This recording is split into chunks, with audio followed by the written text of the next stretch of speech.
നബി സല്ലല്ലാഹു അലൈഹി വസല്ലമയുടെ ഔഷധ വിജ്ഞാനം.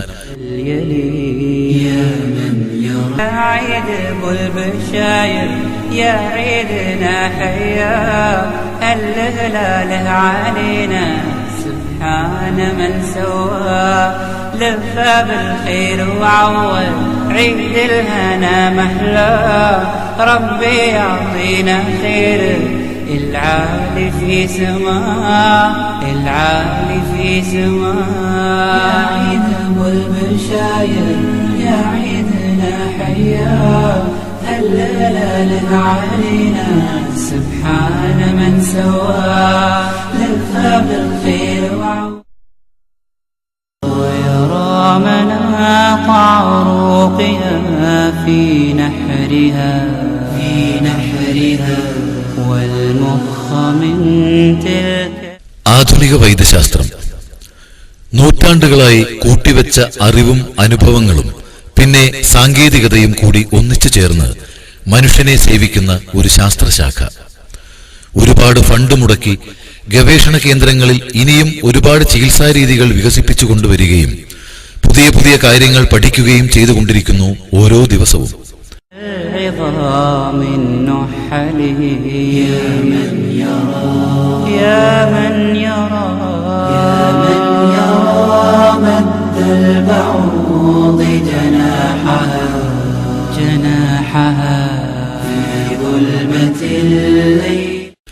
എന്നാൽ നമുക്ക് ഏകദേശം 1400 കൊല്ലങ്ങൾ പിന്നിലേക്കൊന്ന് പോയി നോക്കാം. അന്ന് ഇന്നത്തെ സൗകര്യങ്ങളൊന്നുമില്ലാത്ത കാലം, സാങ്കേതിക വിദ്യയും വിവിധ ഉപകരണങ്ങളും ഇല്ലാത്ത കാലം. എങ്കിലും ഇന്ന് അണയാതെ നിൽക്കുന്ന ഒരു വിളക്ക് വൈദ്യശാസ്ത്രത്തിൽ അന്ന് തെളിയിച്ചിരുന്നു. അതാണ് തിബ്ബുൻ നബവി. ഇന്ന് വൈദ്യശാസ്ത്രത്തിൽ ഏറെ പ്രാധാന്യമുള്ള മുസ്ലിം സമൂഹത്തിന് നബി സല്ലല്ലാഹു അലൈഹി വസല്ലമ പകർന്നു തന്ന ചില നിർദ്ദേശങ്ങളും ആരോഗ്യശീലങ്ങളും ആണ് അവ. മറ്റെല്ലാ വിഷയത്തിലും എന്ന പോലെ വൈദ്യശാസ്ത്രത്തിലും അപാര വിജ്ഞാനമുണ്ടായിരുന്നു നബി സല്ലല്ലാഹു അലൈഹി വസല്ലമയ്ക്ക്. മാത്രമല്ല, അദ്ദേഹത്തിന്റെ ഉപദേശങ്ങൾ എക്കാലത്തേക്കും അനുകരണീയമായതുമാണ്. ഹദീസുകളിലൂടെ നമുക്ക് പഠിപ്പിച്ചു തന്ന പല കാര്യങ്ങളും വ്യക്തമാക്കുന്നത് നമ്മുടെ അനുഗ്രഹീത പ്രവാചകൻ ഇന്ന് നമ്മൾ ഉപയോഗിക്കുന്ന ഒരുപാട് രോഗനിർണയങ്ങളെക്കുറിച്ച് അറിവുള്ള ആളായിരുന്നു എന്നാണ്. ഇത് തീർച്ചയായും അള്ളാഹു അദ്ദേഹത്തിന്റെ മേൽ ചൊരിഞ്ഞ ബുദ്ധിയും പ്രേരണയും മൂലമാണ് സാധ്യമായത്. ഇന്നത്തെ വിദഗ്ധർ അംഗീകരിച്ച കാര്യങ്ങൾ തന്നെയാണ് മറ്റെല്ലാ രംഗത്തും എന്ന പോലെ ആരോഗ്യരംഗത്തും പ്രവാചകന്റെ ശീലങ്ങളും പാഠങ്ങളും.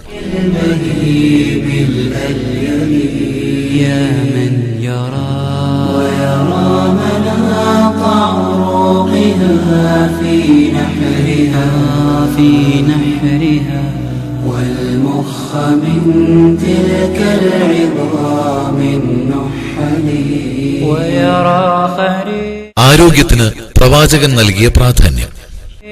الدم في أوداجها متنقلا من مفصل في مفصل أمن علي بتوبة تمحو بها ما كان مني.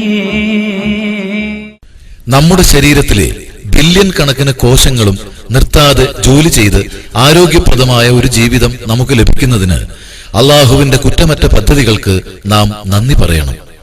ഒരേ സമയം തന്നെ എണ്ണമറ്റ പ്രവർത്തനങ്ങൾ നമ്മുടെ ശരീരത്തിൽ നടന്നുകൊണ്ടിരിക്കുന്നുണ്ട്. സൂക്ഷ്മാണുക്കളോട് നമ്മുടെ പ്രതിരോധ സംവിധാനം യുദ്ധം ചെയ്യുമ്പോൾ തന്നെ ശ്വാസകോശത്തിലെ കോശങ്ങൾ ശ്വസിക്കാൻ അനുവദിക്കുന്നു. ആമാശയത്തിലെ കോശങ്ങൾ നമ്മൾ എത്രയോ മണിക്കൂർ മുമ്പ് അകത്താക്കിയ ഭക്ഷണം ദഹിപ്പിക്കുന്നതിനുള്ള ജോലി ചെയ്യുന്നു. എല്ലാം ഒരേ സമയം. ഓരോരുത്തരും അവനവന്റെ ജോലി അക്ഷരാർത്ഥത്തിൽ നിർവഹിക്കുന്നു.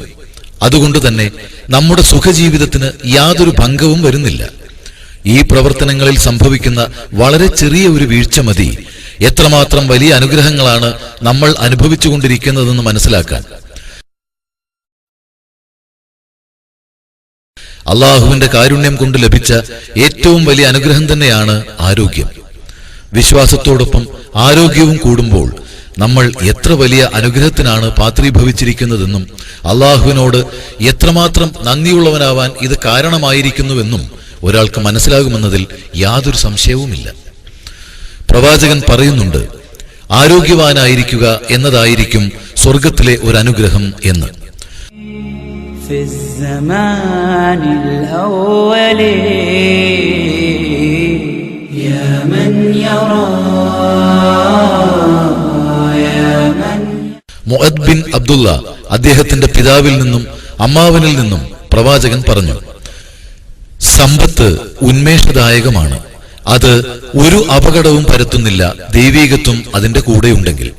എന്നാൽ ആരോഗ്യവും ദൈവീകത്വവും കൂടിയുണ്ടെങ്കിൽ അത് സമ്പത്തിനേക്കാളും എത്രയോ മഹത്തരമാണ്. ആരോഗ്യം സ്വർഗത്തിലെ അനുഗ്രഹങ്ങളിൽപ്പെട്ട ഒന്നാണ്. ചികിത്സയും മരുന്നും.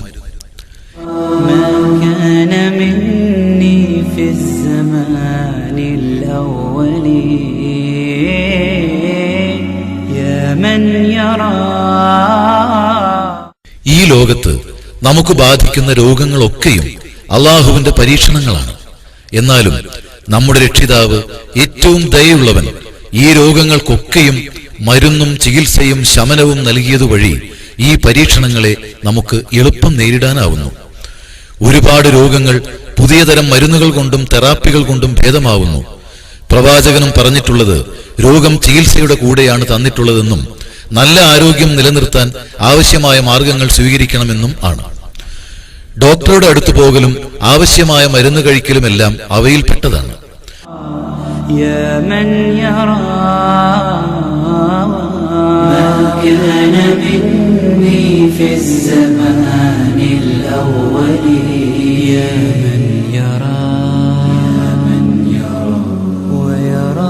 وصول غذا الجنين ببطنها في ظلمة الأحشاء بغير تمقره يا من يرى ويرى مكان الوطئ من أقدامها. ഈ വിഷയം പ്രതിപാദിച്ചിട്ടുള്ള ഹദീസ് നോക്കൂ. ദൈവം ശമനമില്ലാതെ ഒരു ബുദ്ധിമുട്ടും തന്നിട്ടില്ല. ശമനം മരുന്നുവഴിയാവുമെന്നും അതുവഴി മോചനം കിട്ടുമെന്നും അറിയുന്നവൻ അത് സ്വീകരിക്കുന്നു. അറിയാത്തവൻ രോഗമുള്ളവനായി തുടരുന്നു. എന്നാൽ മരണത്തിന് യാതൊരു മരുന്നുമില്ല.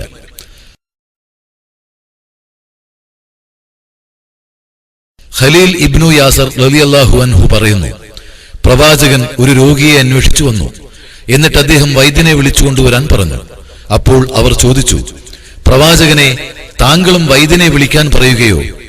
അപ്പോൾ അദ്ദേഹം പറഞ്ഞു, അതെ, അല്ലാഹു ഒരു പ്രശ്നവും പരിഹാരമില്ലാതെ ഇറക്കിയിട്ടില്ല.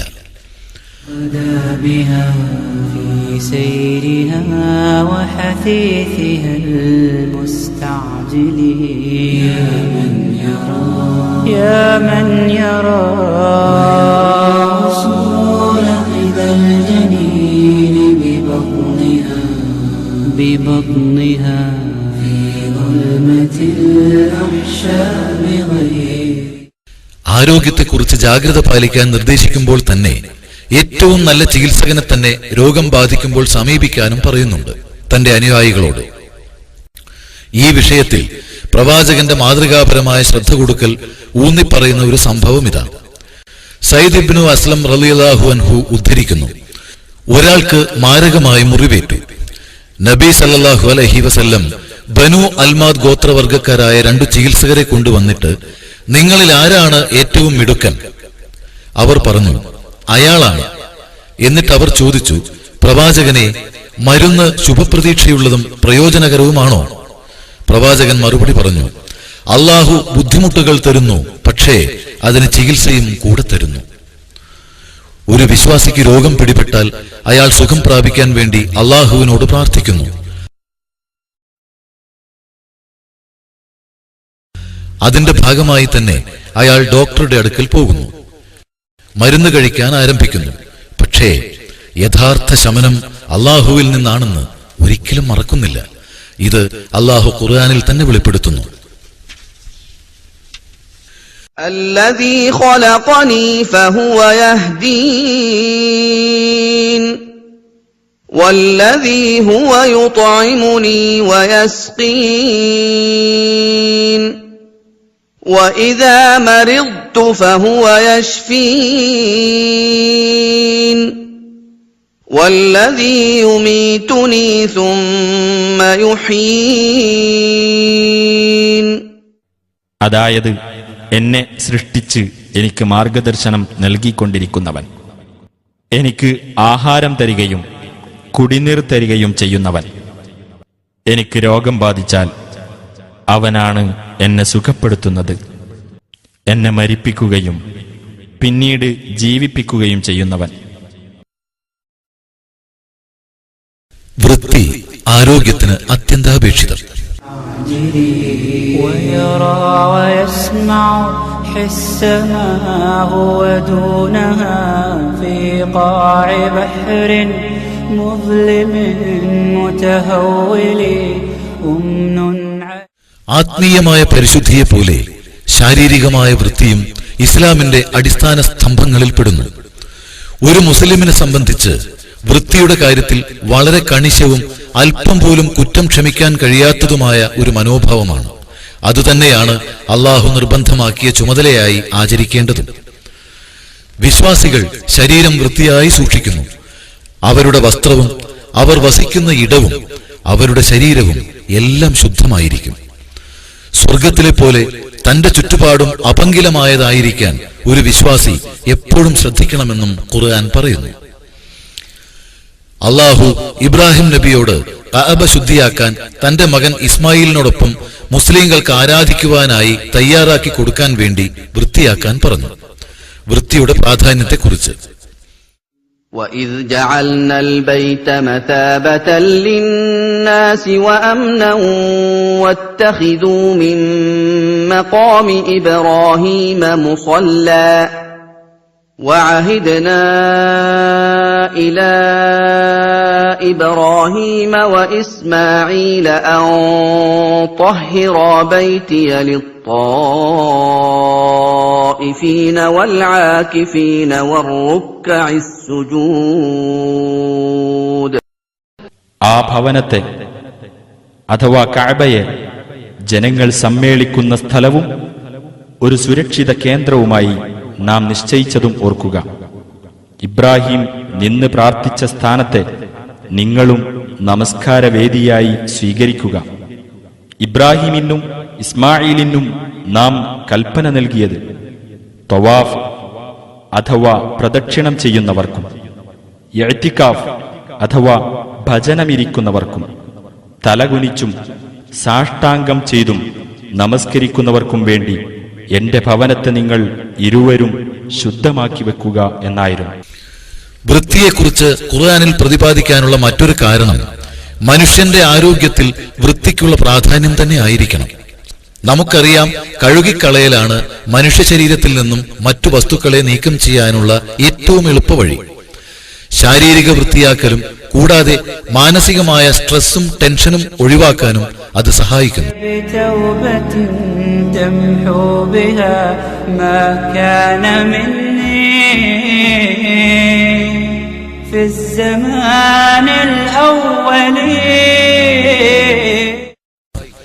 പനിയോ സ്ട്രെസ്സോ മൂലമുള്ള ശാരീരികവും മാനസികവുമായ അസ്വസ്ഥതകളെ പ്രത്യേകിച്ചും അല്ലാത്തവയെയും ഒരുപോലെ ഒരു തെറാപ്യൂട്ടിക്കൽ ഫലം നൽകുന്ന ഒന്നാണ് വാഷിംഗ്. മാത്രമല്ല, രോഗകാരണമായ അണുക്കൾ വൃത്തിഹീനമായ അന്തരീക്ഷത്തിൽ പെട്ടെന്ന് ഇരട്ടിച്ച് മനുഷ്യന്റെ ആരോഗ്യത്തിന് ഭീഷണി തന്നെയാകുന്നു.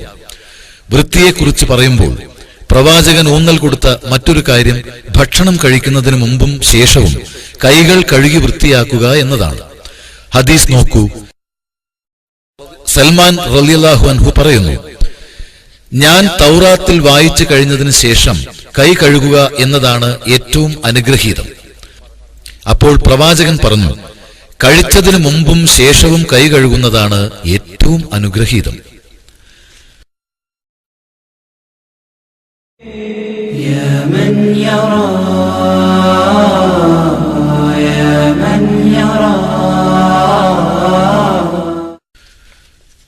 സ്ട്രെസ് രോഗാവസ്ഥയിലേക്ക് നയിക്കുന്നു. വഴി ശാരീരിക വൃത്തിയാക്കലും കൂടാതെ മാനസികമായ സ്ട്രെസ്സും ടെൻഷനും ഒഴിവാക്കാനും അത് സഹായിക്കുന്നു.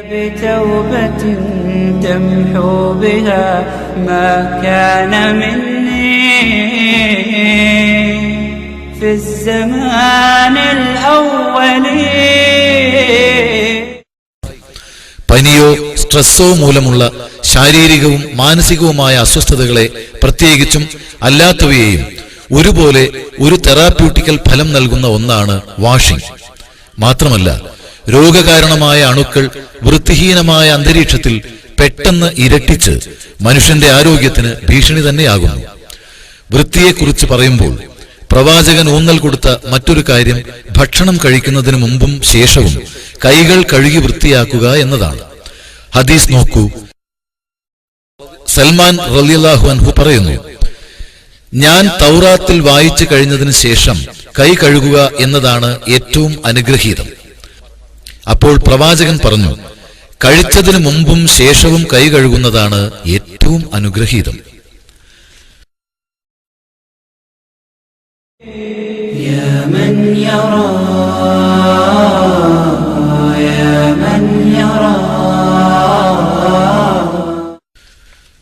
സ്ട്രെസ് രോഗാവസ്ഥയിലേക്ക് നയിക്കുന്നു.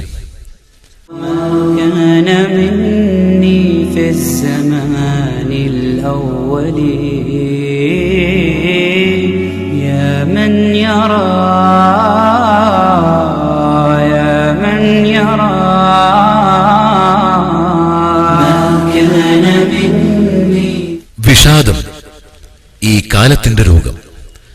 മാനസിക സമ്മർദ്ദവും വിഷാദവും ഇന്ന് കൂടുതൽ ആളുകളും അനുഭവിക്കുന്ന ഒരു രോഗാവസ്ഥയാണ്. അത് മാനസികമായി മാത്രം ബാധിക്കുന്ന ഒന്നല്ല, മറിച്ച് ശാരീരികമായും വിപരീത ഫലങ്ങൾ നൽകുന്ന ഒന്നാണവ. ഗുരുതരമായ മാനസിക സമ്മർദ്ദം ചിലപ്പോൾ ശരീരത്തിലെ പ്രവർത്തനങ്ങളെ ബാധിച്ച് ഭയങ്കര തകരാറുകൾക്ക് കാരണമായേക്കാം. മാനസിക സമ്മർദ്ദം മൂലമുണ്ടാകുന്ന ഏറ്റവും ഗുരുതരമായ ഒരു രോഗമാണ് ഹൃദയാഘാതം.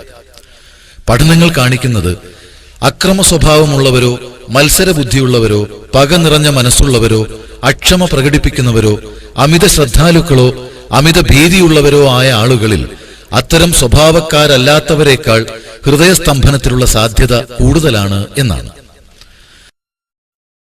മാനസിക സമ്മർദ്ദമുണ്ടാകുമ്പോൾ തലച്ചോർ കൂടുതൽ കൊളസ്ട്രോൾ ഉൽപ്പാദിപ്പിക്കുകയും അതുവഴി പ്രതിരോധ സംവിധാനത്തെ ദുർബലമാക്കുകയും ചെയ്യുന്നു.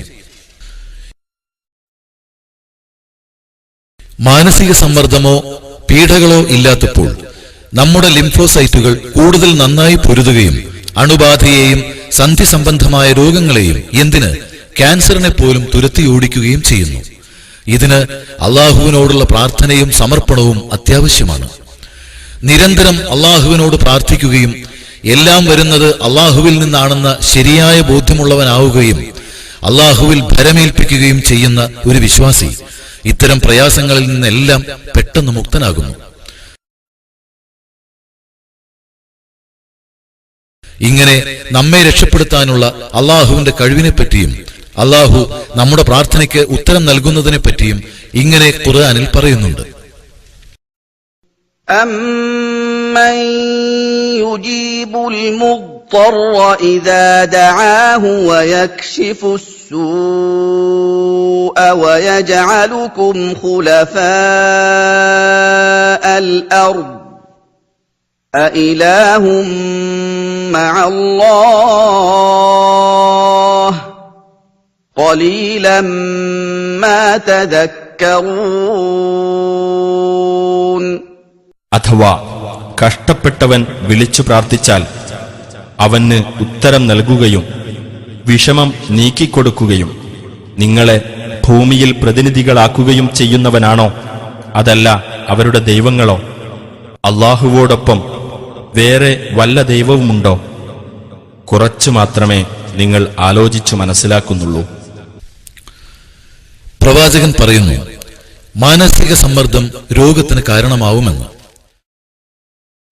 അബൂ ഹുറൈറ റളിയല്ലാഹു അൻഹു റിപ്പോർട്ട് ചെയ്യുന്നു, പ്രവാചകൻ പറഞ്ഞു, മോശമായ സ്വഭാവവിശേഷമുള്ള ഒരാൾ സ്വന്തം ശരീരത്തെ അപകടപ്പെടുത്തുന്നു.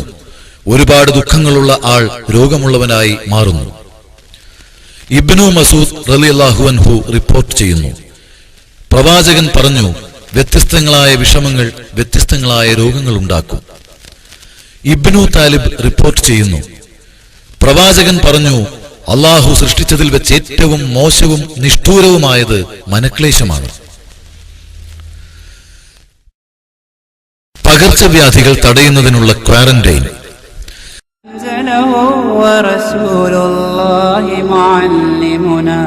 ورسول الله معلمنا هذا القرآن يوحدنا لطريق الخير يوجهنا الله تعالى أنزله ورسول الله معلمنا ورسول الله معلمنا. നമ്മൾ ശ്വസിക്കുന്ന വായുവും നമ്മൾ കുടിക്കുന്ന വെള്ളവും നമ്മൾ കഴിക്കുന്ന ആഹാരവും നമ്മുടെ വീടും ജോലിസ്ഥലവും എന്ന് വേണ്ട നമ്മൾ ഇടപെടുന്ന എല്ലായിടവും നമ്മളറിയാത്ത ഒരു ശത്രുവിനെ കൊണ്ട് നിറഞ്ഞിരിക്കുന്നു. അതാണ് വൈറസുകൾ. ഇലക്ട്രോൺ മൈക്രോസ്കോപ്പ് കണ്ടുപിടിച്ചതിന് ശേഷം മാത്രമാണ് നമ്മൾ വൈറസിന്റെ സാന്നിധ്യത്തെക്കുറിച്ച് അറിഞ്ഞത്. 1 മില്ലിമീറ്ററിന്റെ 1001 ഭാഗം വലിപ്പം പോലുമില്ലാത്ത ഒരു കോശമെന്ന് പോലും വിളിക്കാൻ വയ്യാത്ത രൂപമാണ് വൈറസിന്റേത്. അതുകൊണ്ട് തന്നെ ജന്തുലോകത്തു നിന്നും പുറത്താണ് വൈറസിന്റെ സ്ഥാനം. ജന്തുലോകത്ത് ഉൾപ്പെടാത്ത ഒരു വർഗമാണെങ്കിലും അവയ്ക്ക് ഒരുപാട് ശേഷികളുണ്ട്. കോശങ്ങൾ ഏർപ്പെട്ടിരിക്കുന്ന തൊഴിലിൽ ഉടനീളം വൈറസുകൾ അവയെ ചിന്താക്കുഴപ്പത്തിലാക്കുകയും എന്നാൽ അവയുടെ സാന്നിധ്യമൊട്ട് കണ്ടുപിടിക്കാൻ അനുവദിക്കാതിരിക്കുകയും ചെയ്യുന്നു. വളരെ വിദഗ്ധമായി വൈറസ് ഒരു കോശത്തിൽ പ്രവേശിച്ച് അതിലും വിദഗ്ധമായി കോശത്തിൽ സ്ഥാനമുറപ്പിക്കുകയും കോശത്തെ സ്വയം ഒരു വൈറസ് ഉൽപാദന കേന്ദ്രമാക്കി മാറ്റി വീണ്ടും വീണ്ടും വിഭജിക്കുന്നു. ഇനി ബാക്ടീരിയ. هذا القرآن هو الهادي لأوائلنا وأواخرنا يدعو للعلم وللعمل لا شيء سواه يهذبنا هذا القرآن هو الهادي. പല വഴികളിലൂടെയും ശരീരത്തിനകത്ത് കയറി ഒരു യുദ്ധം തന്നെ നടത്തുന്ന ഒന്നാണ് ബാക്ടീരിയ.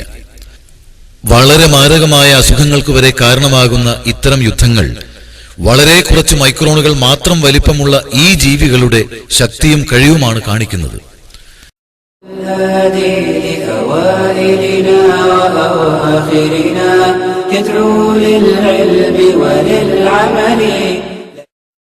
ബാക്ടീരിയയും വൈറസും പരത്തുന്ന രോഗങ്ങളാൽ ഒരുപാട് പേർ മരണപ്പെട്ട ചരിത്രം നമുക്കുണ്ട്.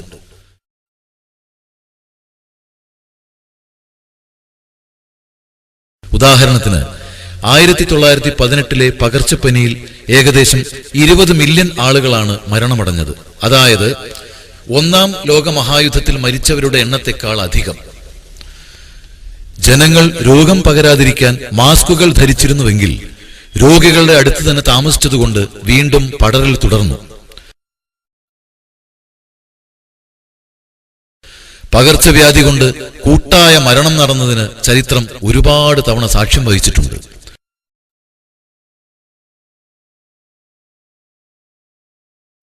ക്വാറന്റൈൻ പോലെയുള്ള പരിഹാരം കണ്ടുപിടിക്കുന്നതുവരെ ഇതായിരുന്നു സ്ഥിതി. ഇതിൽ രോഗം ബാധിച്ചവരെ ബാധിക്കാത്തവരിൽ നിന്നും അകറ്റി അങ്ങനെ കൂടുതൽ പടരുന്നത് ഒഴിവാക്കുന്നു. പ്ലേഗ് പോലുള്ള പകർച്ചവ്യാധികളൊക്കെ ക്വാറന്റൈൻ പോലുള്ള മാർഗം കൊണ്ട് മാത്രമേ തടയാൻ കഴിയുമായിരുന്നുള്ളൂ. ഇന്ന് നമുക്കറിയാം, ആളുകളുമായുള്ള സമ്പർക്കം മൂലമാണ് രോഗം പകരുന്നത്. ക്വാറന്റൈൻ ഒരു രോഗം പകരുന്നത് തടയാനുള്ള മാർഗമാണ്.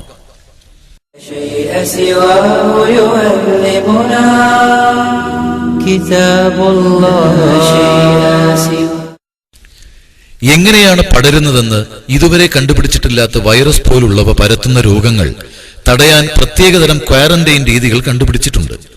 അങ്ങനെ രോഗം പകരുന്നത് തടഞ്ഞിരിക്കുന്നു. രോഗിയെ പ്രത്യേകതരം മെഡിക്കൽ ക്യാപ്സ്യൂളിലാക്കി ആരോഗ്യ പ്രവർത്തകർ ആശുപത്രിയിലേക്ക് എത്തിക്കുന്നു. അവർക്ക് രോഗിയുമായി യാതൊരു സമ്പർക്കവും ഉണ്ടാവുന്നില്ല.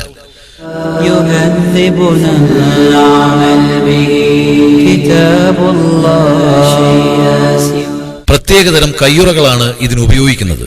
കാരണം എങ്ങനെയാണ് വൈറസുകൾ പടരുന്നതെന്നറിയാത്ത സ്ഥിതിക്ക് ചെറിയ പിഴ പോലും വരുത്താതിരിക്കാൻ വേണ്ടിയാണ് ഇങ്ങനെ. يهذبنا هذا القرآن يوحدنا لطريق الخير يوجهنا الله تعالى. ഇനി രോഗിയെ പരിചരിക്കുന്ന ആളുകൾ അടച്ചുമൂടിയ വായു കടക്കാത്ത പ്രത്യേകതരം വസ്ത്രങ്ങൾ ഉപയോഗിക്കുന്നു.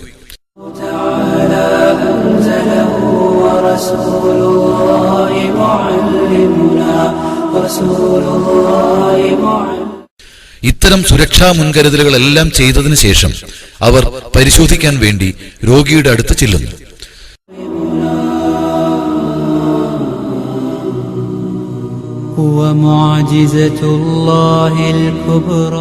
നമ്മളിപ്പോൾ കണ്ടുകൊണ്ടിരിക്കുന്ന ഈ ക്വാറന്റൈൻ ആധുനിക വൈദ്യശാസ്ത്രത്തിലെ ഒരു ഉദാഹരണമാണ്.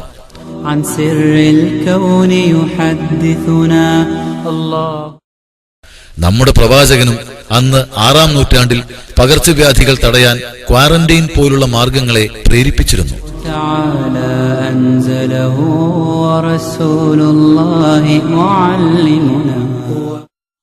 രോഗികളെ തടഞ്ഞുകൊണ്ട് ക്വാറന്റൈൻ പോലുള്ളവ സ്വീകരിക്കാൻ പ്രവാചകൻ പറഞ്ഞിട്ടുണ്ട്.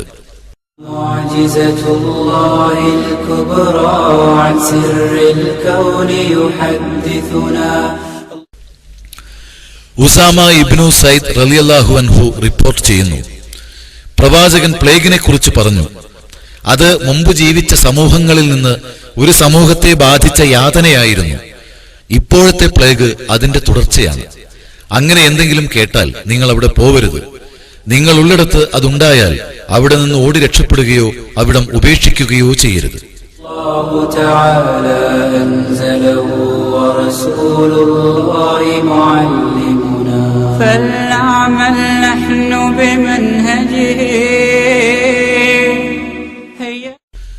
ആരോഗ്യപരമായ പോഷകാഹാര വ്യവസ്ഥ.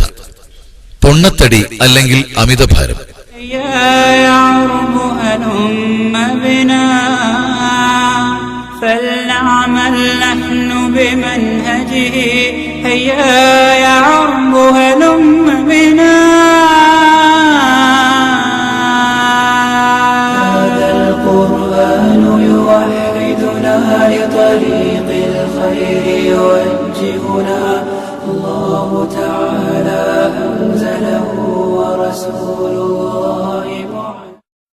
ഇന്ന് വളരെ സാധാരണയായി കാണപ്പെടുന്ന ഒരു രോഗാവസ്ഥയാണ് ഇത്. കഴിഞ്ഞ ഒരു 20 വർഷത്തിനിടയ്ക്ക് പൊണ്ണത്തടി ലോകത്തെ പിടികൂടിയിരിക്കുന്നുവെന്ന് പഠനങ്ങൾ കാണിക്കുന്നു. ഇന്നത് ഒരു പകർച്ചവ്യാധി പോലെയാണ്. പൊണ്ണത്തടിക്കുള്ള പ്രധാന കാരണം അമിതവും തെറ്റിയുള്ള ആഹാരശീലവുമാണ്.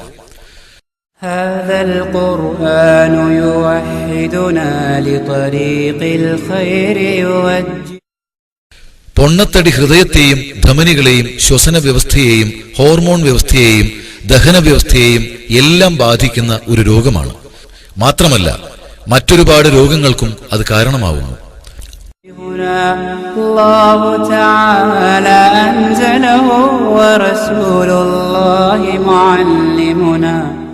അമിത ഭോജനത്തെപ്പറ്റിയും കുപോഷണത്തെപ്പറ്റിയും അന്നത്തെ കാലത്ത് പ്രവാചകൻ എതിർത്തിട്ടുണ്ട്.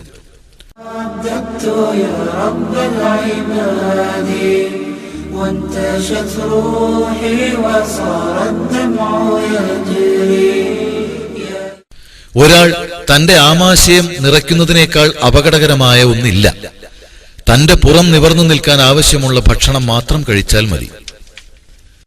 മരുന്നുകൾ ചികിത്സാ രംഗത്ത് പുതിയ സാധ്യതകൾ തേടുമ്പോൾ മറ്റേ അറ്റത്ത് ആരോഗ്യപരമായ ജീവിതവും രോഗങ്ങളെ തടയാനുള്ള വഴികളും തേടുന്നു. ഇതിൽ ഏറ്റവും പ്രധാനമായ ഒരു കാര്യമാണ് പോഷകാഹാര വ്യവസ്ഥ. കാരണം ക്രമം തെറ്റിയുള്ള ഭക്ഷണം ചിലപ്പോൾ ക്യാൻസറിന് വരെ വഴിവെക്കും.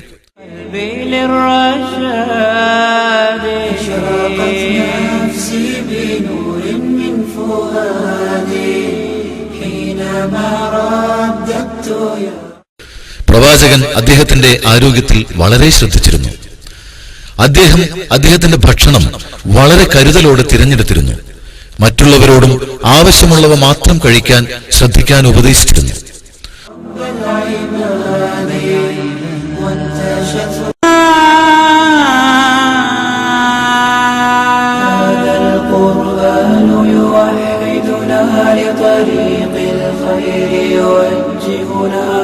الله تعالى أنزله ورسول الله معلم. ഇന്ന് വളരെ സാധാരണയായി കാണപ്പെടുന്ന ഒരു രോഗാവസ്ഥയാണ് ഇത്. കഴിഞ്ഞ ഒരു 20 വർഷത്തിനിടയ്ക്ക് പൊണ്ണത്തടി ലോകത്തെ പിടികൂടിയിരിക്കുന്നുവെന്ന് പഠനങ്ങൾ കാണിക്കുന്നു. ഇന്നത് ഒരു പകർച്ചവ്യാധി പോലെയാണ്. പൊണ്ണത്തടിക്കുള്ള പ്രധാന കാരണം അമിതവും തെറ്റിയുള്ള ആഹാരശീലവുമാണ്. هذا القرآن يوحدنا لطريق الخير يوجه. പൊണ്ണത്തടി ഹൃദയത്തെയും ധമനികളെയും ശ്വസന വ്യവസ്ഥയെയും ഹോർമോൺ വ്യവസ്ഥയെയും ദഹന വ്യവസ്ഥയെയും എല്ലാം ബാധിക്കുന്ന ഒരു രോഗമാണ്. മാത്രമല്ല മറ്റൊരുപാട് രോഗങ്ങൾക്കും അത് കാരണമാവുന്നു. الله تعالى أنزله ورسول الله معلمنا. അമിത ഭോജനത്തെപ്പറ്റിയും കുപോഷണത്തെപ്പറ്റിയും അന്നത്തെ കാലത്ത് പ്രവാചകൻ എതിർത്തിട്ടുണ്ട്. رددت يا رب العباد وانتشت روحي وصار الدمع يجري. ഒരാൾ തന്റെ ആമാശയം നിറയ്ക്കുന്നതിനേക്കാൾ അപകടകരമായ ഒന്നില്ല. തന്റെ പുറം നിവർന്നു നിൽക്കാൻ ആവശ്യമുള്ള ഭക്ഷണം മാത്രം കഴിച്ചാൽ മതി. മരുന്നുകൾ ചികിത്സാ രംഗത്ത് പുതിയ സാധ്യതകൾ തേടുമ്പോൾ മറ്റേ അറ്റത്ത് ആരോഗ്യപരമായ ജീവിതവും രോഗങ്ങളെ തടയാനുള്ള വഴികളും തേടുന്നു. وصار الدمع يجري. ഇതിൽ ഏറ്റവും പ്രധാനമായ ഒരു കാര്യമാണ് പോഷകാഹാര വ്യവസ്ഥ. കാരണം ക്രമം തെറ്റിയുള്ള ഭക്ഷണം ചിലപ്പോൾ ക്യാൻസറിന് വരെ വഴിവെക്കും. قلبي للرشاد اشرقت نفسي بنور من فؤادي حينما رددت يا. പ്രവാചകൻ അദ്ദേഹത്തിന്റെ ആരോഗ്യത്തിൽ വളരെ ശ്രദ്ധിച്ചിരുന്നു. അദ്ദേഹത്തിന്റെ ഭക്ഷണം വളരെ കരുതലോടെ തിരഞ്ഞെടുത്തിരുന്നു. മറ്റുള്ളവരോടും ആവശ്യമുള്ളവ മാത്രം കഴിക്കാൻ ശ്രദ്ധിക്കാൻ ഉപദേശിച്ചിരുന്നു. وانتشت روحي وصار الدمع يجري. കൊഴുപ്പ് കുറഞ്ഞ മാംസവും പയറുവർഗ്ഗങ്ങളും പഴങ്ങളും പച്ചക്കറികളും അദ്ദേഹം ഭക്ഷണത്തിൽ ഉൾപ്പെടുത്തിയിരുന്നു. ഇന്ന് ആരോഗ്യത്തിന് വളരെ നല്ലതാണെന്ന് കണ്ടെത്തിയ ഭക്ഷണമാണ് ഇത്. പ്രവാചകന്റെ ഇത്തരം ചര്യകൾ നമുക്ക് ഹദീസുകളിൽ കാണാം. അബൂ മൂസ റളിയല്ലാഹു അൻഹു റിപ്പോർട്ട് ചെയ്യുന്നു, പ്രവാചകൻ കോഴിയിറച്ചി കഴിക്കാറുണ്ടായിരുന്നു. ഇബ്നു സൈദ് പറയുന്നു, പ്രവാചകൻ മുന്തിരിയും തണ്ണിമത്തനും ഇഷ്ടപ്പെട്ടിരുന്നു. ത്വൽഹ റളിയല്ലാഹു അൻഹു റിപ്പോർട്ട് ചെയ്യുന്നു, ഒരിക്കൽ ഞാൻ പ്രവാചകന്റെ അടുത്ത് ചെന്നപ്പോൾ അദ്ദേഹം മാതളപ്പഴം കഴിച്ചുകൊണ്ടിരിക്കുകയായിരുന്നു. എന്നോട് അദ്ദേഹം പറഞ്ഞു, ത്വൽഹ, ഇതെടുത്ത് കഴിക്കൂ, ഇത് നിന്റെ ഹൃദയത്തെ എളുപ്പമാക്കും. ഹൈസമ ഇബ്നു അസ്വദ് റളിയല്ലാഹു അൻഹുവിൽ നിന്നും ത്വൽഹ റളിയല്ലാഹു അൻഹു റിപ്പോർട്ട് ചെയ്യുന്നു, പ്രവാചകൻ പറഞ്ഞു, ഖുർആനിൽ നിന്നും തേനിൽ നിന്നും നിങ്ങൾ നല്ല ആരോഗ്യം നേടുവിൻ. മുകളിൽ പറഞ്ഞ ഭക്ഷണവും ആരോഗ്യശീലവും ഒക്കെ ഇന്ന് പുതുതായി കണ്ടുപിടിച്ചുകൊണ്ടിരിക്കുകയാണ് നമ്മൾ. എന്നാൽ പ്രവാചകൻ 1400 വർഷങ്ങൾക്ക് മുൻപ് തന്നെ അനുയായികളോട് ഇവ ശീലിക്കാൻ പറഞ്ഞിരുന്നുവെന്നത് നബി സല്ലല്ലാഹു അലൈഹി വസല്ലമയുടെ മേൽ അള്ളാഹുവിന്റെ അനുഗ്രഹത്തിന്റെ തെളിവാണ്.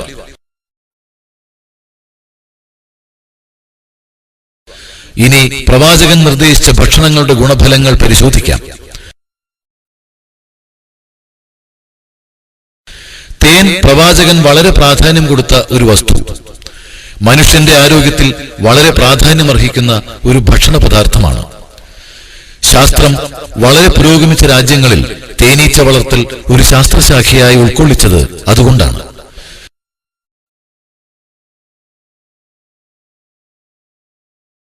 തേൻ കഴിച്ചാലുള്ള നേട്ടങ്ങൾ താഴെ പറയുന്നവയാണ്. ഉയർന്ന അമ്ലരസമുള്ളതാണെങ്കിലും വളരെ സെൻസിറ്റീവായ ആമാശയങ്ങളിലും വളരെ പെട്ടെന്ന് ദഹിക്കുന്ന ഒന്നാണ് തേൻ. പെട്ടെന്ന് രക്തത്തിൽ കലരുന്നതുകൊണ്ട് നല്ലൊരു ഊർജ്ജസ്രോതസ്സാണ്. ചൂടുവെള്ളത്തിൽ ലയിപ്പിച്ചാൽ 7 മിനിറ്റിനകം ഇത് രക്തത്തിൽ കലരും. അതിലുള്ള ഫ്രീ ഷുഗറുകളുടെ സഹായത്താൽ തലച്ചോറിന്റെ പ്രവർത്തനങ്ങളെ ഉദ്ദീപിപ്പിക്കുന്നു. രക്തം ഉൽപ്പാദിപ്പിക്കാൻ ആവശ്യമായ ഊർജത്തിന്റെ പ്രധാന ഭാഗം തേൻ നൽകുന്നു. രക്തം ശുദ്ധീകരിക്കുന്നതിനും സഹായിക്കുന്നു. രക്തപ്രവാഹത്തെ സഹായിക്കുകയും നിയന്ത്രിക്കുകയും ചെയ്യുന്നതോടൊപ്പം രക്തക്കുഴൽ കട്ടിയാകാതെ നോക്കുകയും ചെയ്യുന്നു.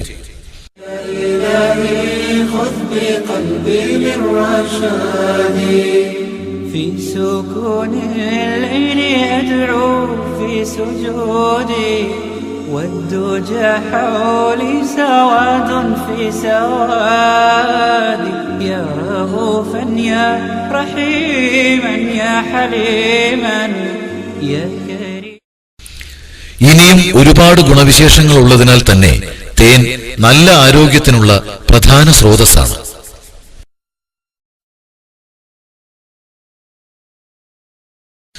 മുന്തിരിക്ക് ഒരുപാട് പോഷക ഗുണങ്ങളുണ്ട്. വിറ്റാമിനുകളാലും ധാതുക്കളാലും സമൃദ്ധമാണ് മുന്തിരി.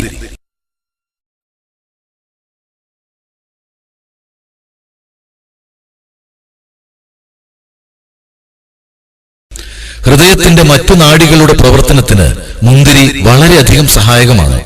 കാരണം ഇതിലടങ്ങിയ ആന്റി ഓക്സിഡന്റുകൾ തന്നെ. ഡോക്ടർമാരും മുന്തിരി നിർദ്ദേശിക്കാറുണ്ട്.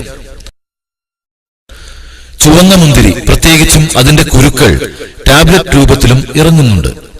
ചുവന്ന മുന്തിരി രക്തോൽപാദനത്തിലും പങ്കുവഹിക്കുന്നുണ്ട്. ഉദാഹരണത്തിന് മുന്തിരിപ്പാവ് വിളർച്ചയ്ക്കെതിരെ ഉപയോഗിക്കുന്നു.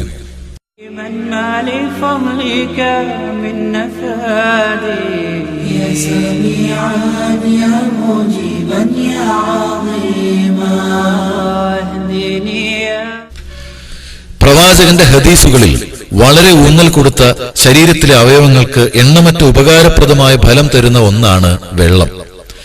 ശരീരത്തിലെ പല അവയവങ്ങളുടെയും, ഉദാഹരണത്തിന് വിയർപ്പ് ഗ്രന്ഥികൾ, ആമാശയം, കുടലുകൾ, വൃക്കകൾ, ചർമ്മം തുടങ്ങിയവയുടെ ആരോഗ്യത്തിന് ശരീരത്തിലെത്തുന്ന വെള്ളത്തിന്റെ അളവ് ഒരു പ്രധാന ഘടകമായി വർത്തിക്കുന്നു.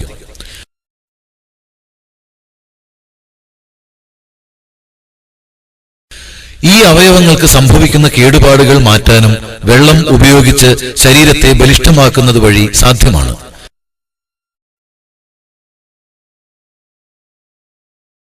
തളർച്ച, ക്ഷീണം തുടങ്ങിയവയ്ക്കും ശരീരത്തിൽ കൂടുതൽ അളവ് വെള്ളം ചെന്നാൽ മാറ്റാവുന്നതും അതുവഴി വിഷത്തെ അകറ്റി നിർത്താനും കഴിയുന്നു. خالق السبع الشهاد أشرقت نفسي بنور من فؤادي حينما رددت يا رب. പ്രവാചകൻ വെള്ളത്തിന്റെ പ്രാധാന്യത്തെപ്പറ്റി ഇങ്ങനെ ഹദീസിൽ പറയുന്നു. അബ്ദുല്ലാഹിബ്നു ബുറൈദ റളിയല്ലാഹു അൻഹു റിപ്പോർട്ട് ചെയ്യുന്നു, പ്രവാചകൻ പറഞ്ഞു, ഈ ലോകത്തും പരലോകത്തുമുള്ള എല്ലാ പാനീയങ്ങളിലും വെച്ച് ഏറ്റവും ശ്രേഷ്ഠമായത് വെള്ളമാണ്.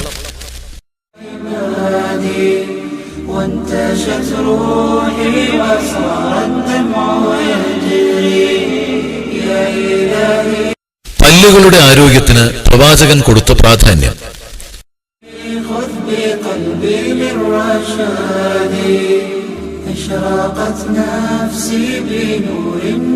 അണുക്കൾ എത്തിപ്പെടാൻ ഏറ്റവും എളുപ്പമുള്ള സ്ഥലമാണ് വായ. ശരീരത്തിന്റെ വൃത്തിയേക്കാളും ഒട്ടും പ്രാധാന്യം കുറവല്ല പല്ലുകളുടെ ആരോഗ്യത്തിന്.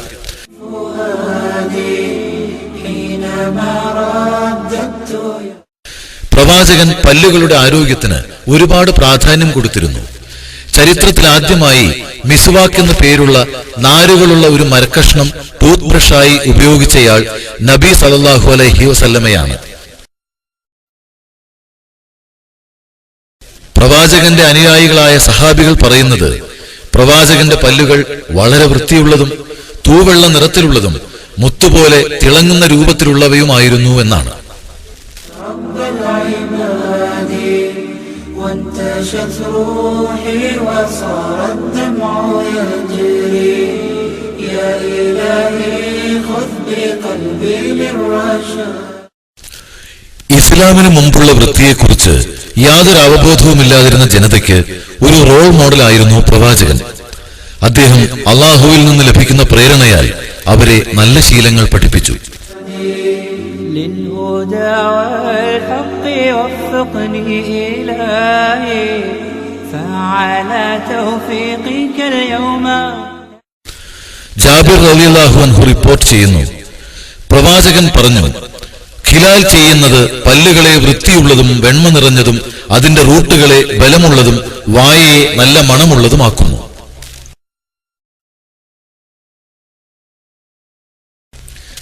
എങ്ങനെയാണ് പല്ല് തേക്കേണ്ട വിധമെന്നതിനെ കുറിച്ചും ഈ ഹദീസ് വിശദീകരിക്കുന്നു.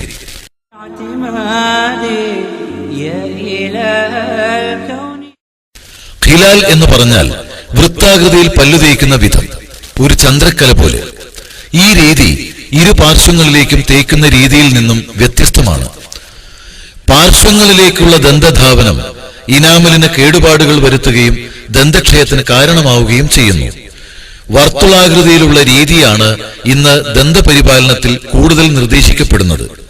മാത്രമല്ല, അത് ഭക്ഷണ പദാർത്ഥങ്ങളെ പല്ലുകൾക്കിടയിൽ അടിഞ്ഞുകൂടുന്നതിൽ നിന്നും തടയുന്നതിനുള്ള ഏറ്റവും നല്ല മാർഗമാണ്. എല്ലാ ഭക്ഷണത്തിനു ശേഷവും പല്ലു തേക്കണമെന്ന് നമുക്കെല്ലാം അറിയാം. പ്രവാചകനും അത് നിർദ്ദേശിച്ചിട്ടുണ്ട്.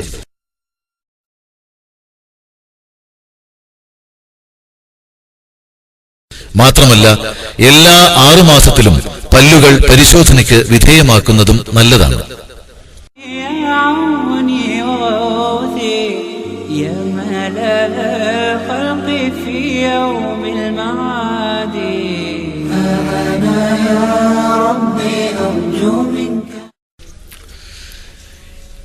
എല്ലാ ലോകത്തേക്കും മാതൃകയായ പ്രവാചകൻ.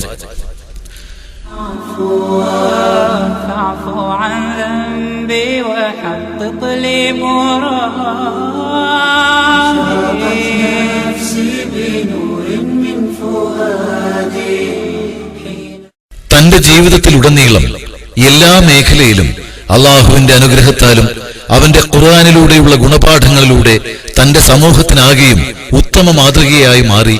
ഖുർആന്റെ ഗുണപാഠങ്ങളോടുള്ള അദ്ദേഹത്തിന്റെ സമീപനവും അള്ളാഹുവിനോടുള്ള ഭയവും സമർപ്പണവും അദ്ദേഹത്തിന്റെ ധൈര്യവും നീതിയും ദയാനുഭൂതിയും ബുദ്ധിശക്തിയും എല്ലാം വെച്ച് നോക്കുമ്പോൾ പ്രവാചകൻ ഒരു ഉത്തമ മാതൃക തന്നെയാണ്. 1400 വർഷങ്ങൾക്ക് മുൻപ് ജീവിച്ച പ്രവാചകൻ ലോകത്താകമാനം ജീവിക്കുകയും ജീവിച്ചുകൊണ്ടിരിക്കുകയും ജീവിക്കാൻ പോവുകയും ചെയ്യുന്ന മുസ്ലിങ്ങൾക്കൊക്കെയും മാതൃകയാക്കാവുന്ന ആരോഗ്യകരമായ ജീവിതശൈലിയും പോഷകാഹാര ക്രമവും നമുക്ക് പഠിപ്പിച്ചു തന്നു. ഇന്ന് മെഡിക്കൽ ലോകം പഠിച്ചുകൊണ്ടിരിക്കുകയാണ് അവയെല്ലാം. വിശ്വാസികൾക്ക് വളരെ പ്രാധാന്യമുള്ള ഉപദേശങ്ങളാണ് അദ്ദേഹത്തിന്റെ ഓരോ പാഠങ്ങളും. നമ്മുടെ ശരീരം നമുക്ക് കിട്ടിയിട്ടുള്ള വലിയ അനുഗ്രഹമാണെന്ന കാര്യം മറക്കരുത്. ദിവസത്തിൽ 24 മണിക്കൂറും അവ അക്ഷീണം പ്രവർത്തിക്കുന്നു. ഈ അനുഗ്രഹത്തിന്റെ കാര്യത്തിൽ ഓരോരുത്തരും അതീവ ശ്രദ്ധാലുക്കളായിരിക്കണം. ആരോഗ്യമുള്ള ആയുസ്സുള്ള ഒരു ജീവിതം ജീവിക്കാൻ ഓരോരുത്തരും ശ്രദ്ധരായിരിക്കാൻ ബാധ്യസ്ഥരാണ്. ഇസ്ലാമിനു വേണ്ടി സമർപ്പിക്കാനും അള്ളാഹുവിന്റെ ആജ്ഞകൾ അനുസരിക്കാനും ആരോഗ്യം അത്യന്താപേക്ഷിതമാണ്. ആധുനിക വൈദ്യശാസ്ത്രത്തോട് കിടപിടിക്കുന്ന ഈ വിലപ്പെട്ട പ്രവാചക ഉപദേശങ്ങൾ ഈ വിഷയത്തിൽ നമ്മെ കൂടുതൽ മികവുറ്റതാക്കുന്നു.